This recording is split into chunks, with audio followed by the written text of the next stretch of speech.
मैं आर के सिंह कक्षा 7 की गणित की कक्षा में आपका स्वागत करता हूं। आइए, समकोण त्रिभुज बनाना है। त्रिभुज एबीसी में कोण बी समकोण है। ए बी 3 सेमी है, ये बी 3 सेमी, बीसी 4 सेमी, कोण बी समकोण है। तो पहला काम क्या करेंगे, हम बीसी 4 सेमी इस तरह से खींच लेंगे।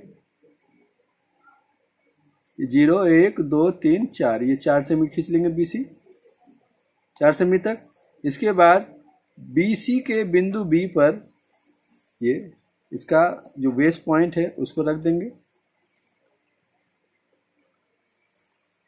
बीसी के बिंदु बी पर इस तरह से रख के 90 अंश का कोण का निशान लगाएंगे, ठीक। और निशान मान लीजिए यहाँ पर लगा दिए इस तरह से। अब फिर हम इस तरह से 3 सेमी का लाइन हम इसको मिलाते हुए खींच लेंगे।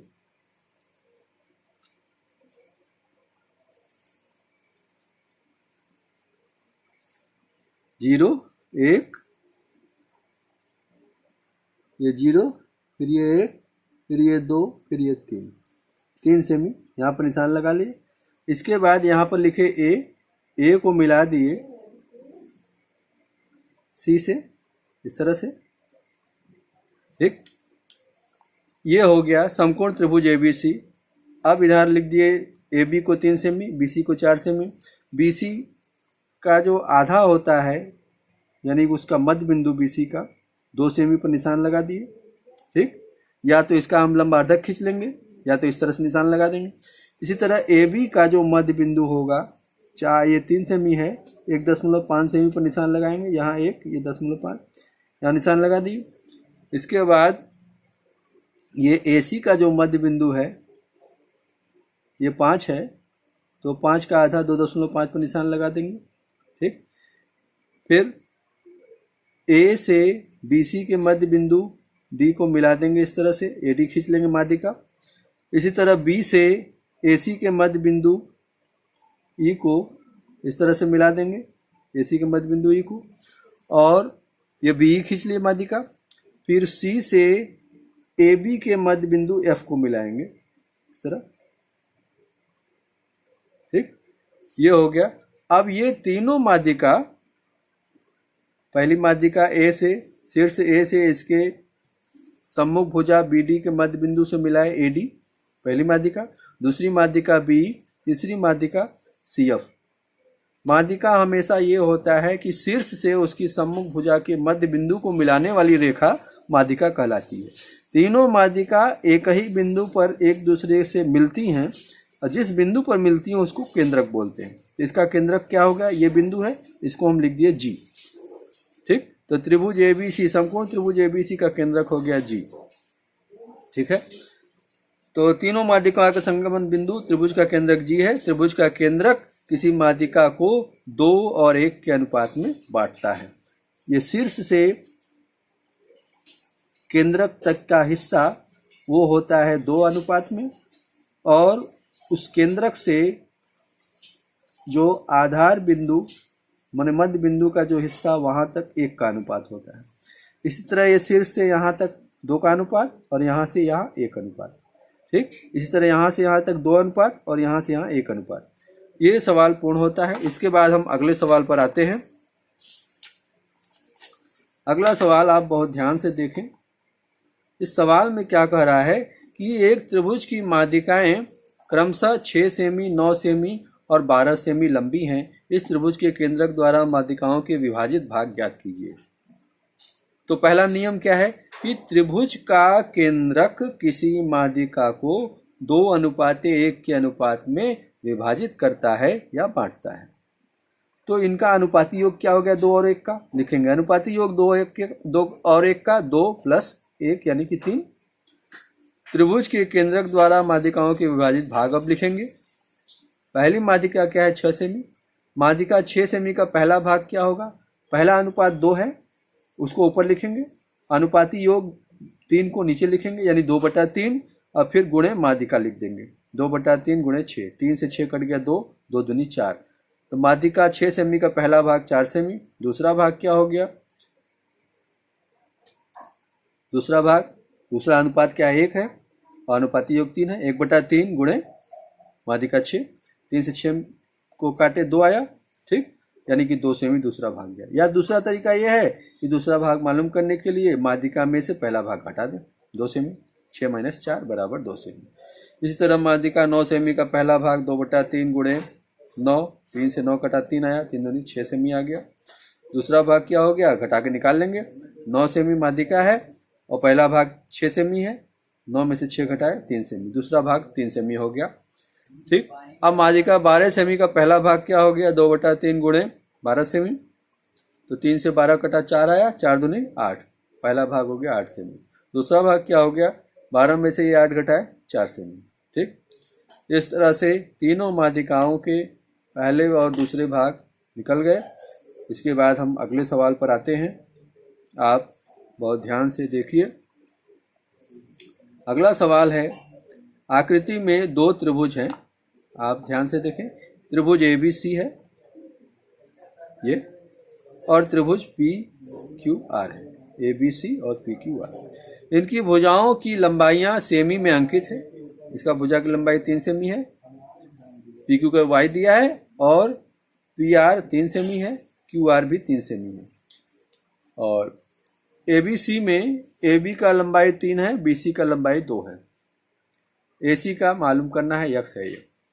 अब ये कह रहा है कि पहले ही ये लिख चुका है कि ये दोनों त्रिभुज समरूप है, और हम जानते हैं कि जब 2 त्रिभुज समरूप होते हैं, ठीक, तो उनकी संगत भुजाएं क्या होती हैं, समानुपाती होती हैं। तो त्रिभुज PQR और त्रिभुज ABC समरूप हैं, अतः संगत भुजाएं क्या होंगी, समानुपाती होंगी। तो PQ बटे AB हो जाएगा, फिर QR बटा BC हो जाएगा, फिर ये RP बटा CA हो जाएगा, ठीक। संगत भुजाओं का अनुपात समानुपाती होगा। अब पहले हम ले लिए PQ बटा AB बराबर QR बटा BC। PQ का मान क्या है, y है, AB का मान क्या है, 3 है, तो y बटा 3 हो गया।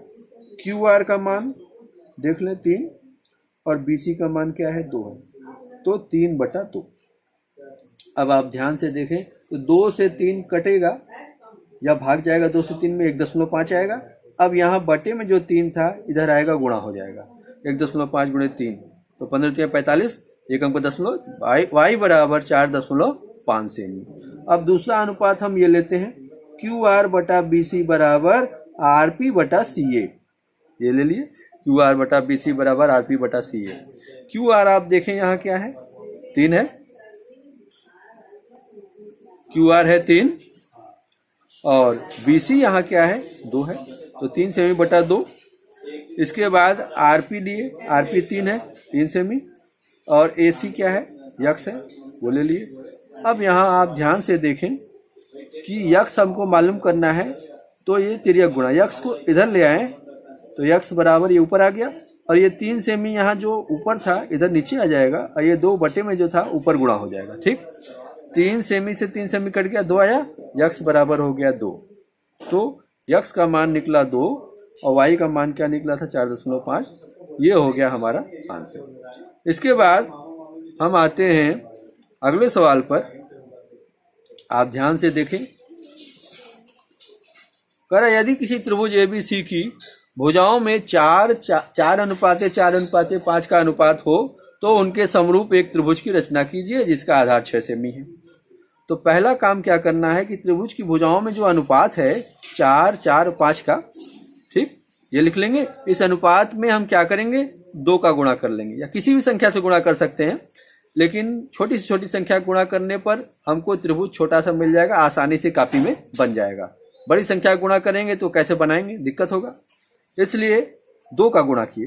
तो 2 का पहले 4 में गुणा, 2 चौक के 8 सेमी, फिर 2 का इस 4 में गुणा, 2 चौक के 8 सेमी, फिर 2 का इस 5 में गुणा, 2 गुणे 5, 10 सेमी आ गया। अब इस तरह से इस त्रिभुज की भुजा क्या हो गई, 8 सेमी, 8 सेमी और 10 सेमी।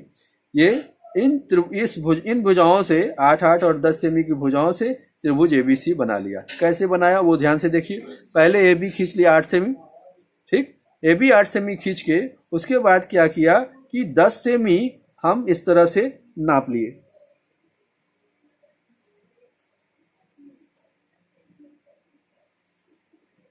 10 सेमी नाप के ये ए पर प्रकार की नोक रख के ए को केंद्र मानकर इस तरह से हम चाप लगा लिए। फिर उसके बाद बीसी क्या है, 8 सेमी है, तो बीसी हम 8 सेमी नापे। इस तरह से बीसी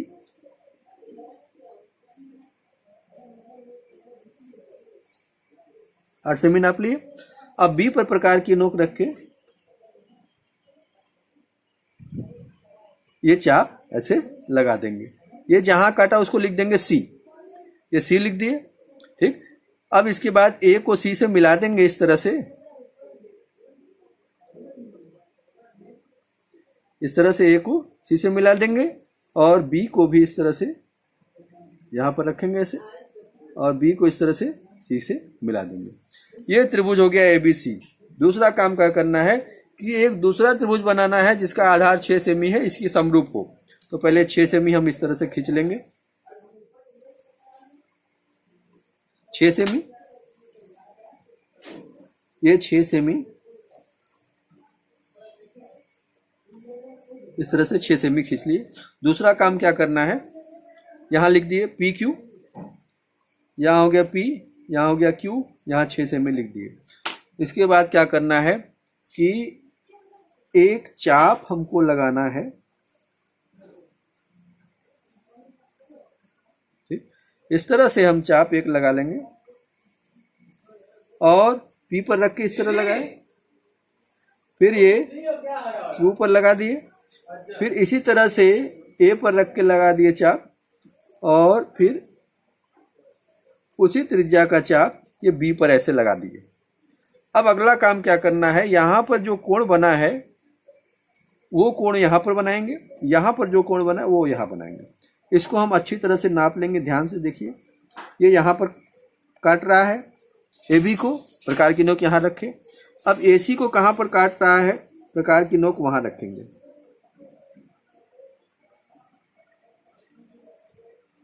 ए सी को जहां पर काट रहा है प्रकार की नोक वहां इस तरह से रख दिए। ठीक है, अब ये चाप ऐसे लगा देंगे।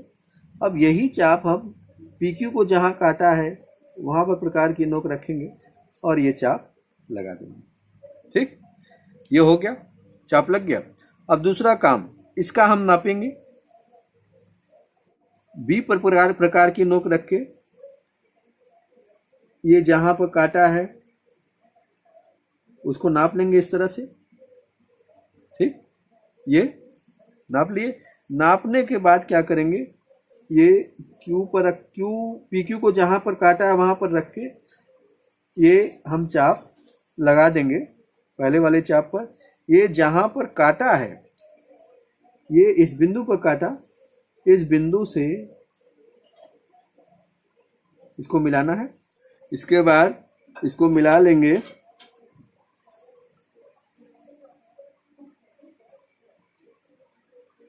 इस तरह से लाइन ऐसे खींच देंगे और ये क्यू बिंदु से इसको मिलाते हुए ऐसे लाइन खींच देंगे।